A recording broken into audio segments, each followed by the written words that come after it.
Chers auditeurs, nous sommes en 1799.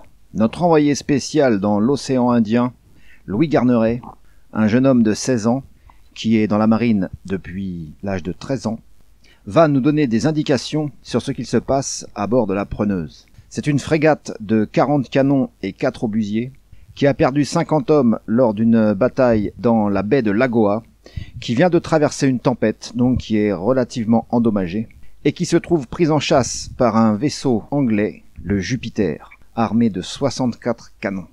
Je laisse la parole à Louis. Par la dérive du 64, qui nous masquait le vent, les deux navires se trouvaient alors très rapprochés. Le Jupiter, parvenu à réparer quelques-unes de ses avaries majeures, commençait à mieux gouverner, tandis que la Preneuse, placée sous le vent à lui et désemparée de ses voiles, ne pouvait, malgré le désir et la volonté de l'ermite, tenter d'en finir à l'arme blanche. L'ermite, c'est donc le capitaine de la Preneuse. Toutefois, nos marins se consolent de ce malheur en se répétant qu'ils creusent le tombeau de leurs ennemis. Le capitaine, impatient malgré son sang-froid, cherche sans cesse à distinguer, à travers les bouillonnements des lames et les tourbillons de fumée, ce qu'il nomme notre brèche de sauvetage. Le mot, répété par 100 bouches, fait fureur et obtient un succès prodigieux dans la batterie. Il fait redoubler les pointeurs de soin et d'adresse et maintient leur justesse de tir. « Commandant !» s'écrie M. Fabre, empoignant un cordage et sautant du bastingage sur le banc de quart. « Nous tenons l'anglais, sa flottaison est entamée. Regardez, je vous en prie, au pied de son grand mât, en arrière de son échelle. »« C'est vrai, monsieur, vous avez raison, » répond l'ermite, en serrant la main de son lieutenant avec transport.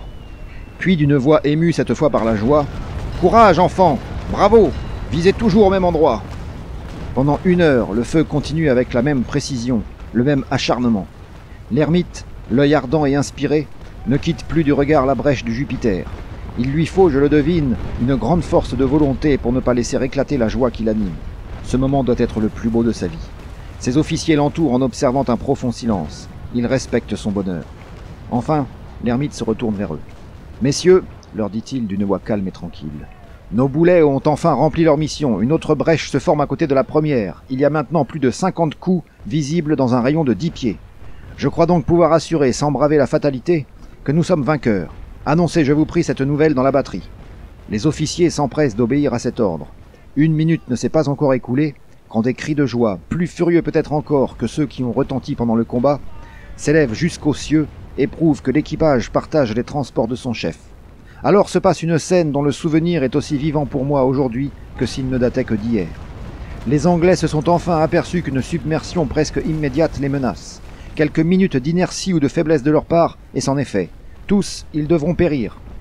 Bientôt nous apercevons, à travers les lueurs et la fumée du canon, des matelots du Jupiter qui, escaladant ses bastingages, se précipitent sur son flanc mutilé, mais toujours tonnant, afin d'essayer de réparer la mortelle avarie que nous avons faite. Ces malheureux, s'affalant en dehors par des cordages, essayent de clouer des planches, d'enfoncer à coups de masse des tampons, des matelas, des monceaux d'étoupe. Mais hélas, chacun de ces hardis travailleurs doit subir une mort affreuse. Les uns broyés, littéralement parlant, par nos boulets, couvrent de hideux et sanglants débris la muraille du Jupiter. Les autres, blessés mortellement, tombent et disparaissent subitement dans le nuage d'écume que soulèvent nos boulets.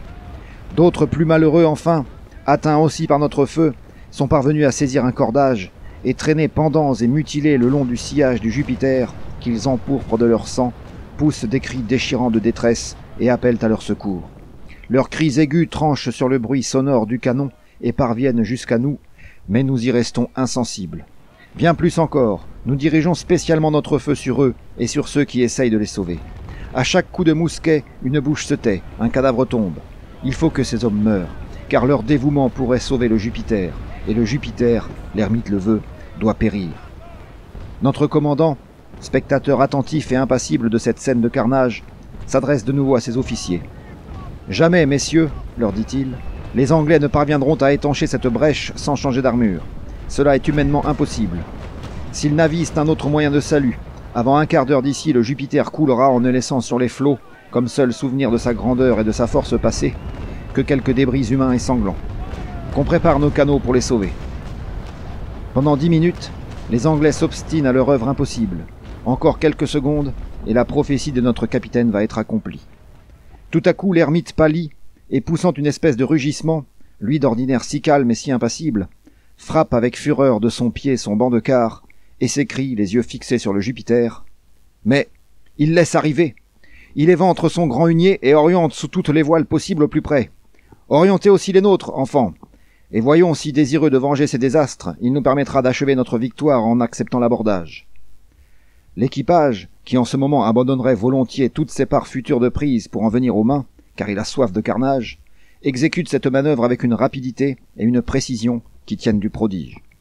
Le Jupiter, après avoir pris un peu d'air sous cette allure et nous avoir dépassé sur l'avant de quelques centaines de toises, loin de se prêter à une rencontre qui dépend de lui seul, envoie vent devant armure sur tribord pour mettre sa brèche hors des atteintes de la vague et de notre artillerie, et prend la fuite devant nous.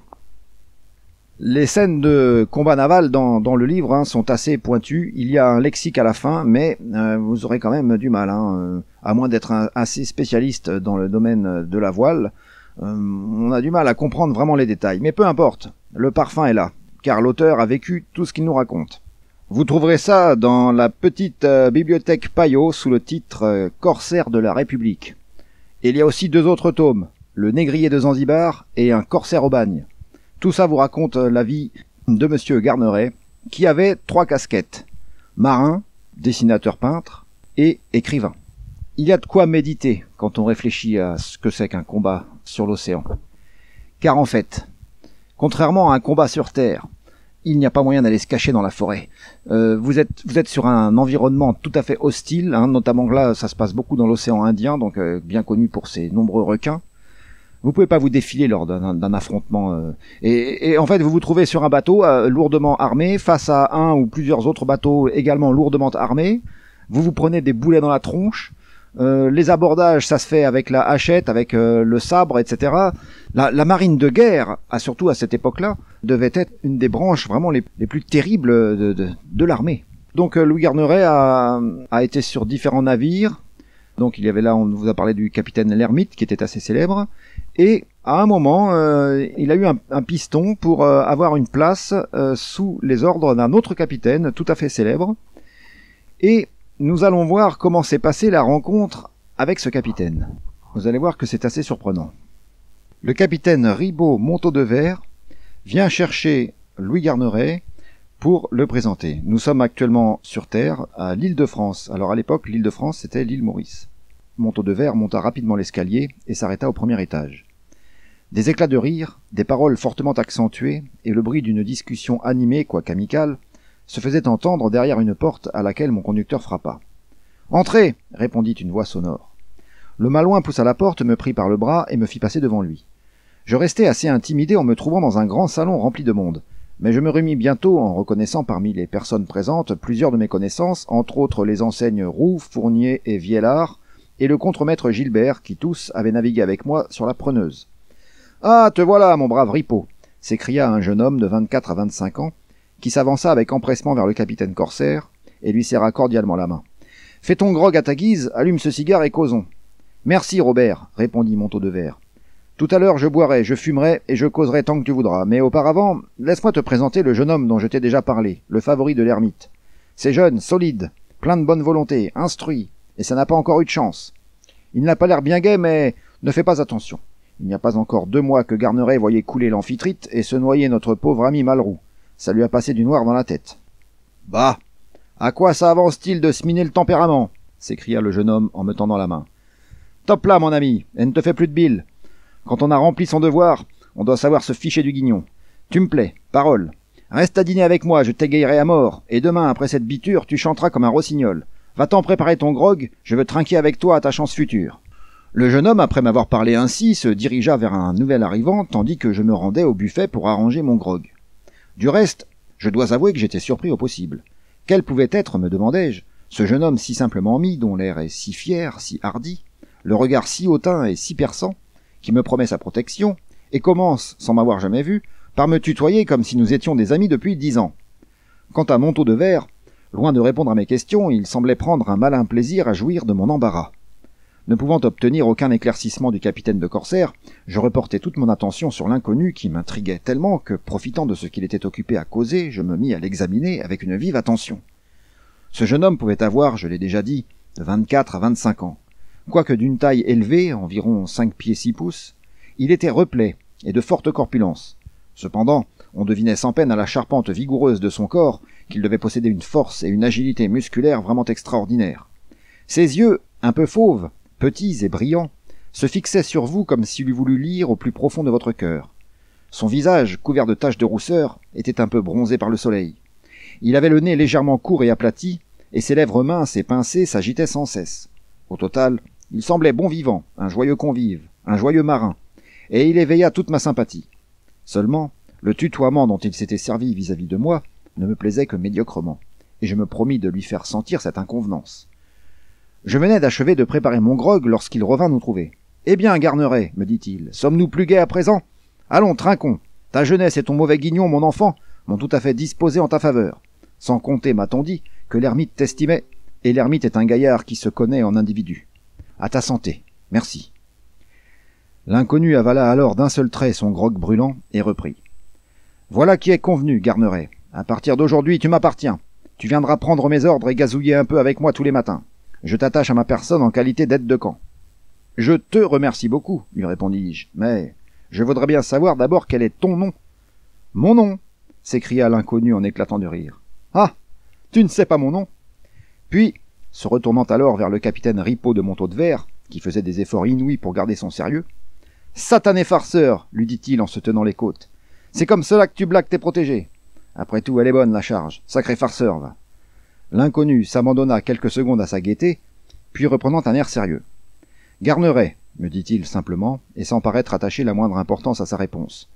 Je suis capitaine de corsaire et me nomme Robert Surcouf. » Ce nom, auquel je ne m'attendais pas, produisit sur moi une impression profonde et me fit battre le cœur. Quoi ? Ce gros et grand garçon, si jeune, si rond, si jovial, n'était autre que le célèbre corsaire, l'honneur de la France et l'effroi des Anglais, dont j'avais déjà si souvent entendu parler par les meilleurs marins avec une admiration et un respect profond. J'étais presque tenté de me croire encore le jouet d'une mystification. Eh oui, c'est ainsi qu'il a rencontré le célèbre Robert Surcouf, qui était connu pour son esprit. Et quelques pages plus loin, vous avez une petite anecdote, lors d'une discussion entre Surcouf et un Anglais. Son esprit vif, actif et plein d'à-propos ne lui faisait jamais défaut pour l'attaque ou pour la riposte. Je me rappelle même à ce sujet une réponse qu'il adressa à un capitaine anglais. Ce dernier prétendait que les Français, ce qui au reste était assez vrai pour Surcouf, ne se battaient jamais que pour de l'argent, tandis que les Anglais, disait-il, ne combattaient que pour l'honneur et pour la gloire. « Eh bien, qu'est-ce que cela prouve ?» lui répondit le malouin. « Sinon une chose, que nous combattons chacun pour acquérir ce qui nous manque. »